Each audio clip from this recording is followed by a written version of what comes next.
Okay, if you remember yesterday, we actually finished the first mimer. And, oh, no, that's not what I wanted.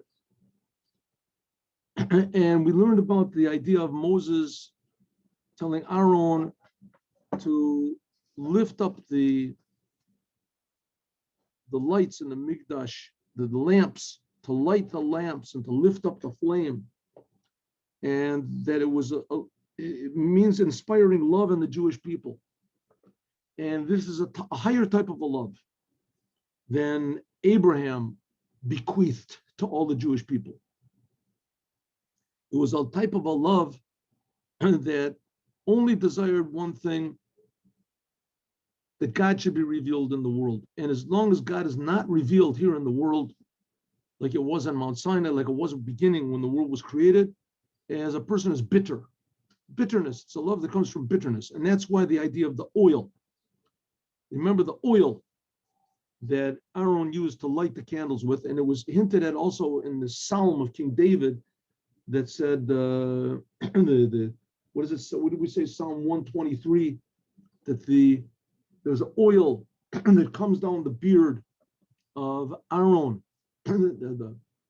Comes from the head of Aaron down his beard onto his garments.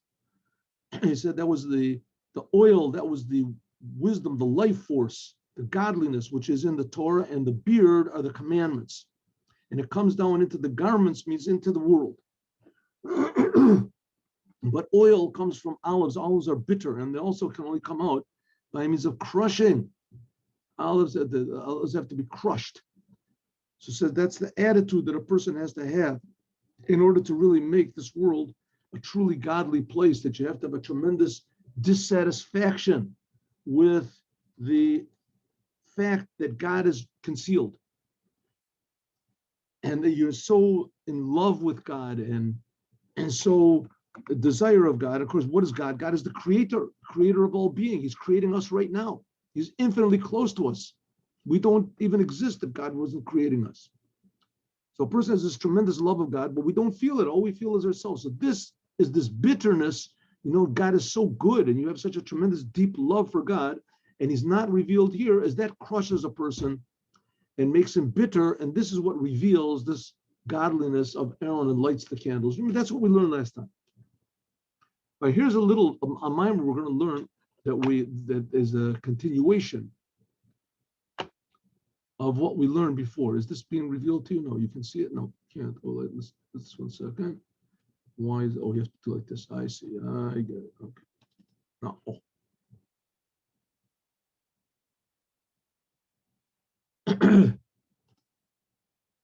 So here's another mimer. It's a little bit after the one we learned in the book Likuti Torah.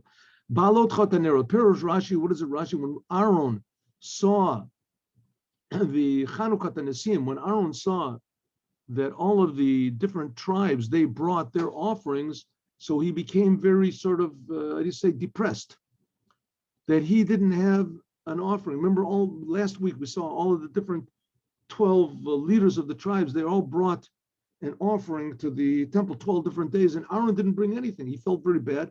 So God said, don't worry about it. Yours is going to be greater than them. You're going to light the candles, the lamps. You're going to light the lamps and prepare the lamps in the holy temple. That's what it says in the Midrash. Let's understand this. First of all, we understand what it says later. We just finished learning this now in the Chumash. It said, the Jewish people, they complained. They said, we don't like this manna that we're getting. We want meat. So Moses says to God, Atzon bakar yishachet lahem. I'm going to slaughter for them meat. Says, what's so amazing? What is Moses saying? Where can I get meat from them? Hello, yesh ba'olam ayin omos. Says there are 70 nations in the world. Rivavos yoter mitafresh elef. There's billions of non-Jews, and God gives to all of them. Right? How many Jews were there? There was maybe 3 million, let's say, in the desert. There's billions of non-Jews, and God gives them meat. So God can provide for all these billions of Gentiles. He can provide meat. He won't be able to provide meat to the Jewish people. What is Moses complaining to God for? He should have said to God, listen, these people want meat. Are you going to give them meat? Give them meat. What did Moses have to say? No, can I give them meat? I'm going to be able to give them meat, right? For sure, God can do it, right? And Moses believes in God. Also, what does it say? It's called a dagei ayam. All the fish in the sea, I'm going to slaughter for them. They didn't ask for fish. They asked for meat. They didn't even mention anything about wanting fish. Why did Moses say, I'm going to give all the fish to them? The Indian is like this. Behechtim, what it says about the sacrifices of the Nasim. What did Aaron get all depressed about or whatever he concerned? He saw all of the other heads of the tribes were bringing these sacrifices to inaugurate the temple, and he didn't bring anything. What was exactly this? Why did they have to bring these sacrifices? What was the importance of Shekol Nasi Hela Shivto Al Yedei Korbanot? Each one, he represented his whole entire tribe by making us the sacrifice. The Indian is like this. The rabbis say, Amo Oretz Asur Lechol Basar. The rabbis say that a person who is not versed in the Torah, a Jew, not versed in the Torah, is forbidden for him to eat meat. Why? Hainu mipenei she'einu yochel la'alot et habasar. He's not able to elevate the meat. It's not that he's not able to digest it. We see people that are totally ignoramuses that they can eat meat. Non-Jews, they eat meat. What's the problem? There's nothing wrong with it whatsoever. They can eat any type of meat they want to, as long as it's not human. It's not taken from a living animal. They're not allowed. They have to slaughter the animal first. But except for that, they can eat meat. Why is it that it says that a Jew that doesn't know the Torah, it's forbidden for him to eat meat? Of course, it's not really forbidden, but it means it's a bad thing. He shouldn't eat meat. Why not? Because the whole purpose of the Jewish people is to elevate the world. That everything they do in the world is supposed to be connected. At least he's supposed to be thinking about and desirous of serving the creator of the universe. And a person that doesn't know the Torah, he doesn't know. So everything that he does it for normal, healthy, regular human reasons. And that's not the job of the Jews. The job of the Jews is to elevate everything. So especially meat. A person takes meat inside of him. He feels more secure. He feels more himself. He gets pleasure out of eating the meat. It's a substantial feeling, a physical feeling. So it says a person that doesn't know the Torah, he doesn't know what to do with this feeling. It's like a person who knows Torah, whatever. If he owns a Ferrari, so if he owns a Ferrari, if he's a really truly religious Jew, he's either going to do one of two things. Either he's going to use the Ferrari to impress people so that they'll put on tefillin, they'll do commandments, or he'll sell the thing. The thing is that what is $200,000? What does he need a Ferrari for, right? But a non-religious person, a person that doesn't care about God, a Ferrari is nice, right? He looks good, it feels good for him, right? He gets a lot of attention. It's the same thing with eating meat. Is the meat bringing you down? And who's eating who? Are you devouring the meat, or is the meat devouring you? And therefore, in Cain, because he can't elevate the meat, it says a person that doesn't know the Torah, in Cain, if so, move him, we actually understand this, a person elevates the food. Adam Gevorah yoter shehu medaber. A human being is supposed to be a higher level than meat. A human being is what's called medaber, human. Behu rosh lakol bechinas. He's the highest of all the other different types of creations, which are mineral, plant, and animal. Like it said, like we said before in Parshas Nasa. And also in another place, it seems to imply exactly the opposite. It says that Rosh Per, in the beginning of Perek Vav of Brachos, it says that the tree that Adam ate from, that he wasn't supposed to eat, it was wheat. She'ena tino, because it's called the tree of knowledge. And wheat gives knowledge, awareness. It says a child does not know, can't recognize his parents, doesn't know what to recognize them. He doesn't know how to call out father and mother until he tastes the taste of wheat. That's what it says. So a person receives dat, he receives some sort of a feeling of a reality. He can appreciate reality from wheat. Recognizes his father and mother. There's Maimon we have about Passover, why God wanted the Jewish people to eat matzah, why we have to eat matzah, because matzah is made from wheat. And just like a child knows how to call his physical parents by eating physical meat, as we know how to call our spiritual father, a godly father, by means of eating godly bread, and not meat, bread, wheat. A child knows his parents by eating wheat, and we can know God by eating wheat. What's godly wheat? Matzah, it's a commandment. Omer Rabbi Nachman said, Adalo achlil basar, Rabbi Natan, until before I ate meat, it says my mind wasn't working properly. It says he was a great rabbi. Before he eats meat, he's not settled down. When he eats meat, then he can think better. So if so, we see that wheat brings you down. Food can bring you down. So but the shnei amemes. On here though it says no, that the meat brought him up. So what happened? Adam ate from the tree and it brought him down, and these rabbis ate physical food and it elevated them. So what's going on? Does food bring you down or bring you up? So it says that both of them are true.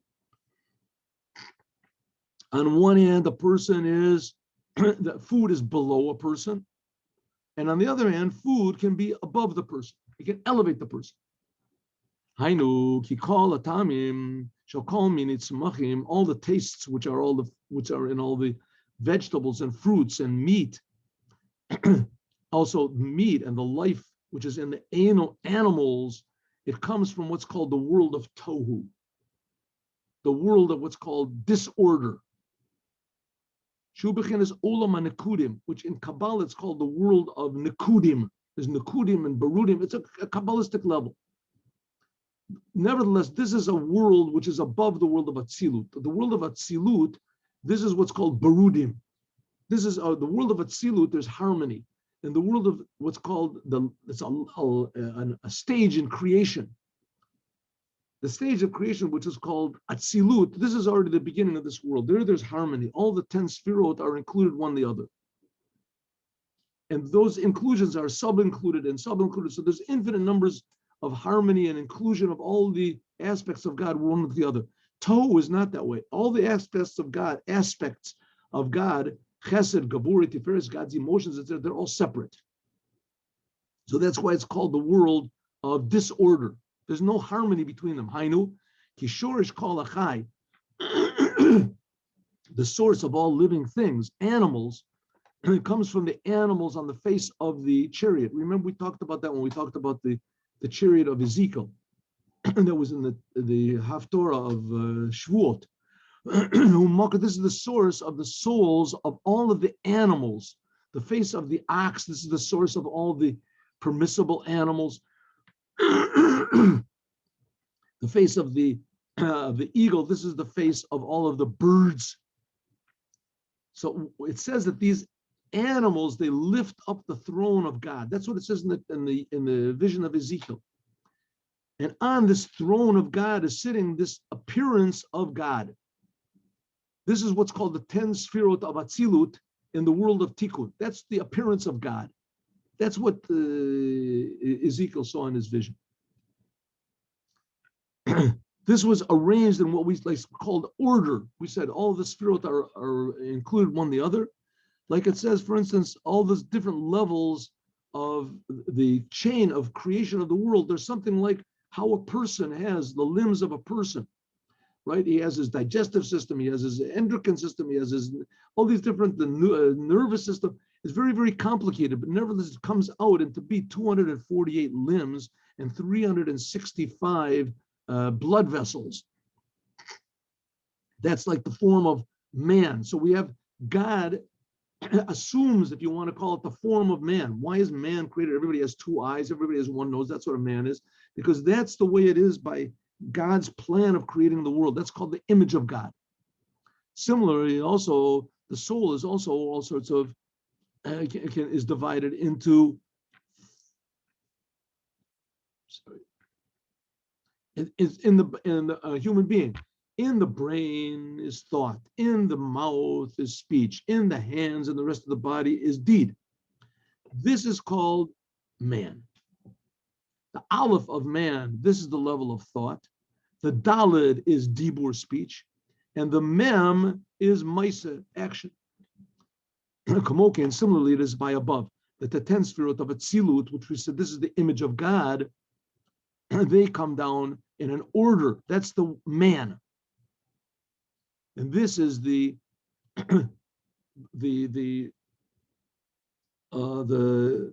resting of God's life force inside of the worlds, which the worlds we said are in the form of man. This is according, just like how the soul is in the body. So the upper worlds are like, in other words, the whole entire creation is like one big, huge body. And that we can take from ourselves. We can understand. And just as the soul enlivens the body, so also there's godliness which enlivens the world. There is what's called, in the awareness of God, there's called small awareness, there's called big awareness, which is not the case all of the other creations, not man, animals, etc. They haven't got this form of man at all. It says their heads are down. Animals, their heads mostly, they're down all the time. It's equal with the body.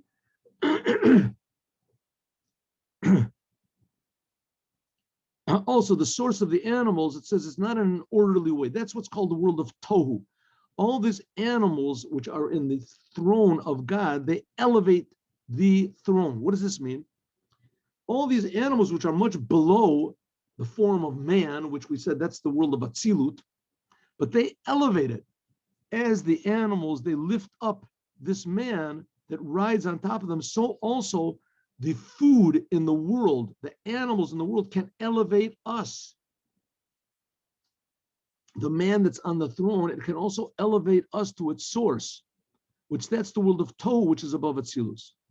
Therefore, it says, in other words, the world is below man, but on the other hand, it can elevate man if it's used properly. They elevate the throne also, namely that they elevate the whole entire, the whole form, if you want to call it, of God, how God is when he comes down into the world of Atzilut. That this elevates him, the God and the throne, and etc. Just like a person in this world, that we can elevate the meat of the animals, right? God, it says that these animals elevate the throne and the throne elevates them. So just like a human being, that if we use the meat and things like that properly, we elevate it. Also it elevates us.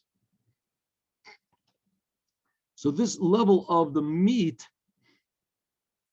this comes from what's called the power of God, Gevorah. Therefore, meat is red. Therefore, after it is purified and a person eats it properly, it can be elevated to holiness. By means of this, there's drawn down, it can be that there's drawn down enthusiasm, fire, because the source of the animals comes from fire. This is the secret of the sacrifices. Because like we said, the source of these animals comes from the lion and the ox, which is on this chariot of God, that's the level of what's called God's power, God's Gevoros. Like it says in the Merkava of Yechezkel, right, we just finished learning about. There's Bo'eros called Kamari Lapidim. It says that there are fire, there are flames, like the flames of fire. And there's also angels, which are called Srafim, burning up angels. They're like flames of fire. And there's all these, this is life force, just life force heats up a person, right? Very interesting how soul heats up a person. A person is a healthy person, he's, 98.6? That's very, when it's 98.6 outside, it's very, very hot. Very, very hot. And a person, when he's dead, the body cools off. And life, a person, you take a dead body, he's cooled off, you put him in the sun and it rots. If you put a live body, the soul heats up the body and the body sustains. It's a big miracle, right? If you've got a body that becomes 98.2, take a piece of meat and raise it up to 98.6 degrees Fahrenheit and it rots in no time, right? No time. A person is 98.6, he can live to 120 years old in the heat. Says that's the life force, the Gevorah, this is the power. Therefore, meat is red. Okay. So that's what Moshe said when he said, this thing, me'ayin li basar, this is a sentence in another place. This is in Parshas Bashalach. The same thing. That's what the rabbis say, that a person that doesn't know Torah, it's forbidden to eat meat. Why? Because he can't elevate the meat like it was supposed to. He's not connected to God in an active way. So we can't elevate this meat.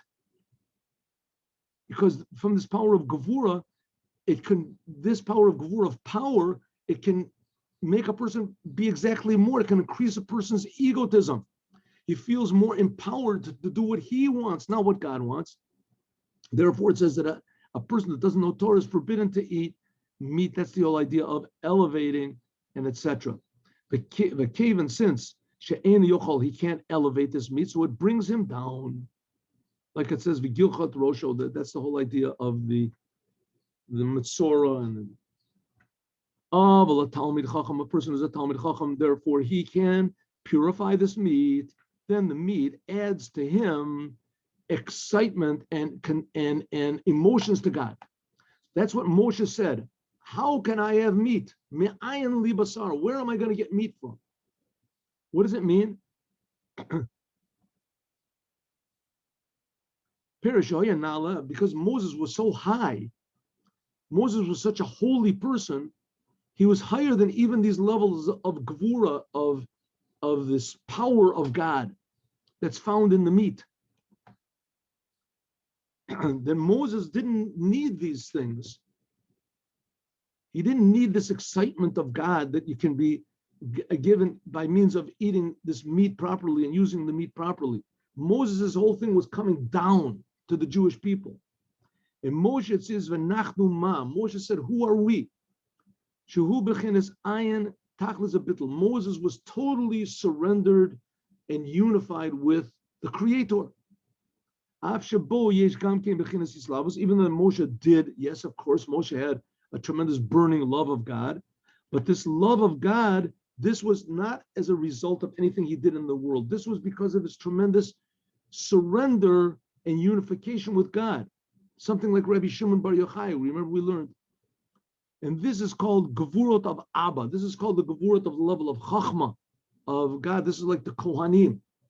Masha'enkin, which is not the case, the Gevoros, which come from purifying meat. So Moses said, I'm too high, I can't come down to bring them meat. This level of meat, this is already too connected to the world. My whole thing is being connected to God, and just, I'm the lower part of God coming into the world. That's what I am. I'm not really involved in the world.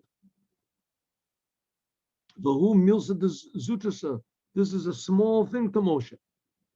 This is much, the eating meat and elevating, this is below Moshe. Moshe is the level of Ma, as we are Ma.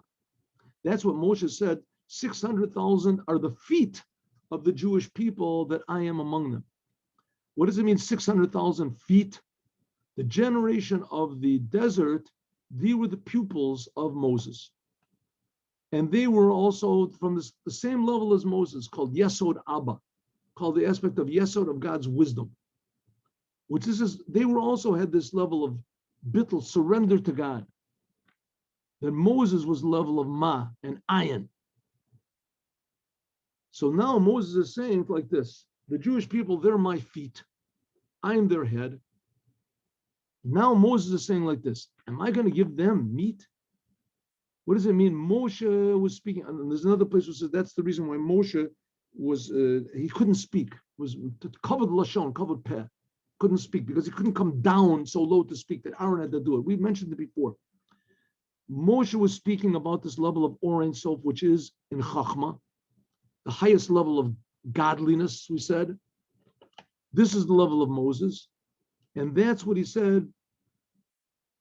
V'zeu v'ata.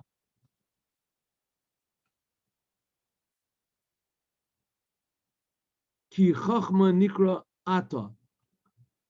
This is the level of you. Ata Hashem. This implies that this level of Ata, is the infinite light of God, which is in Chachma. I am going to give this level of them meat. This is impossible. I can't come down so low from such a high level. That's the level of Chachma. Moses said, I can't come down so low of meat, physical meat in the world, this level of Gevorah. Ba'ayin, Shehu Bechinas Moshe, this is the level of Moshe. If so, if you want me to give them food, I can't give them meat. Meat is too low. This is too low for Moshe. Moshe, this is like a yes, it's physicality. That's what he said. Moshe said, you want me to slaughter meat for them? Not that there was lacking meat in the world. Not that God wasn't able to provide meat. God provides meat for billions of Gentiles. But he couldn't do it through Moshe.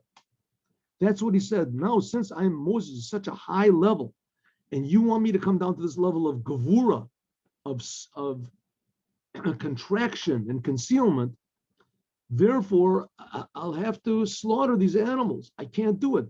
Therefore, I can't come down to such a low level. I can't provide for them meat, such a level. Maybe what I can give them is fish. Dagei ayam. Dagim, fish, this is a higher level than meat. They don't require it to be slaughtered.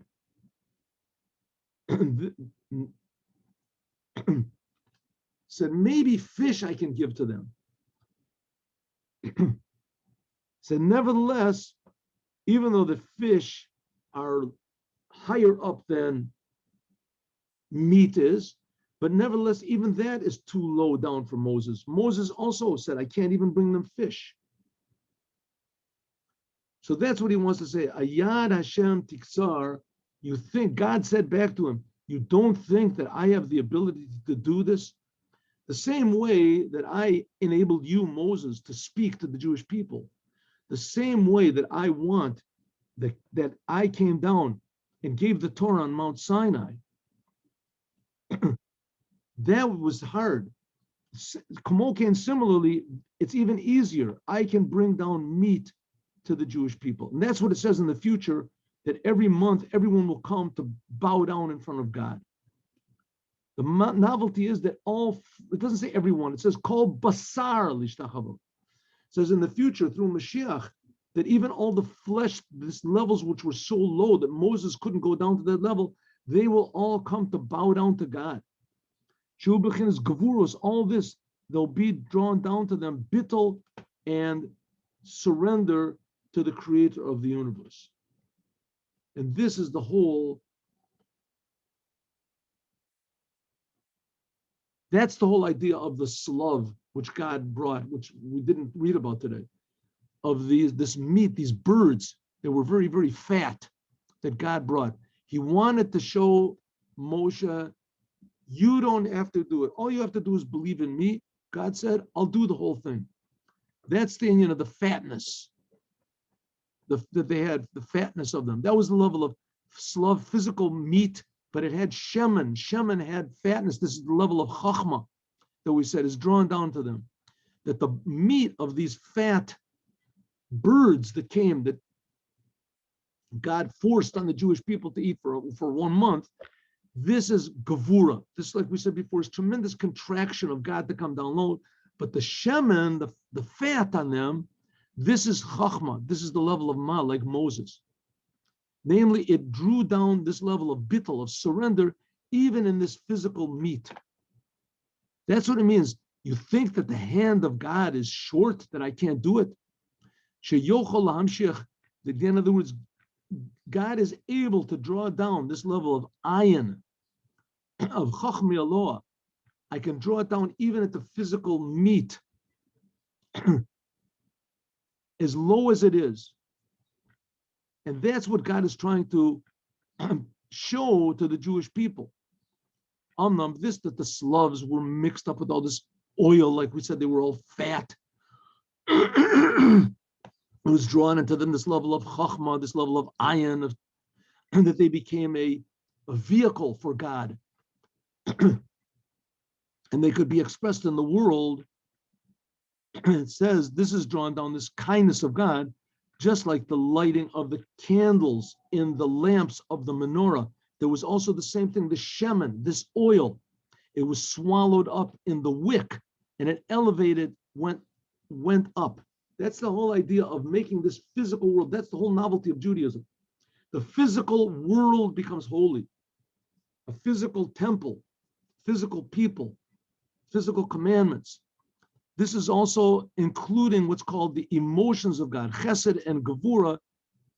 This is included by this level of the shemen, of the oil, the fatness, and the light of the wick is the fire. That's this thing of fire. So we said before, that was the whole thing of Aaron, was the bitterness. That's again this thing of Gevorah, that the wick is in the lamp is also a yesh. It's a separate thing. The wick on its own doesn't burn. The oil on its own also doesn't burn. But when the oil is put in the wick, and when there is this flame of godliness, so it shows that it can elevate even the lowest aspect of the person, just like the slav that God brought. Even the birds, it says, they had this fatness that was the oil that represented the chachma, the wisdom of God permeated even to such a low level. That's what elevates everything. That's this level of chachmei elo, of the oil. And the oil comes from, what do we say? Now the bitterness that we have, that godliness is not revealed now. There's all these other idolatries and crazy things going on in the world. It says because a person is bitter and he wants the world to change and he does something about it, whatever he can. So this is what elevates the whole entire world and activates the Moshe that he can provide for the Jewish people, and through them, the whole entire world. That's what's being hinted at here in this Torah portion. Okay, now let's learn the Sikha